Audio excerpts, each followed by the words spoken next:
So to graph this, the first thing you look for is the vertex. The vertex is P and Q. This is the vertex form. So P and Q here would be -1 and 3.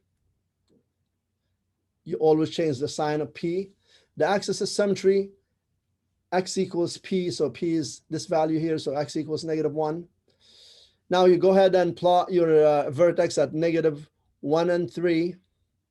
And then your axis symmetry, just a dotted line that creates a vertical symmetry at X equals -1. Now you put in your point, which is -1 and 3 right here. And then you choose X values that are next to -1. So it could be -2 and -3, or if you don't like working with negatives, just go on the other side, which is 0 and 1, because that's next to -1. So plug in 0 here. 0 plus 1 is 1. 1 squared is 1 times -2 is -2 plus 3 is 1. Sub in 1 there. And if you do the operation, that's 2, 4, -8 plus 3 is -5. Now you go ahead and plot these points. So your vertex, you already plotted that.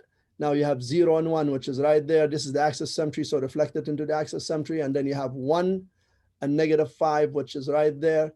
That's 1, 2 away from the axis symmetry. So you go 1, 2 away from the axis symmetry.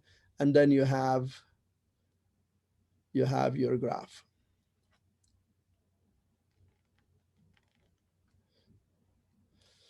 And that's it. Thank you for watching.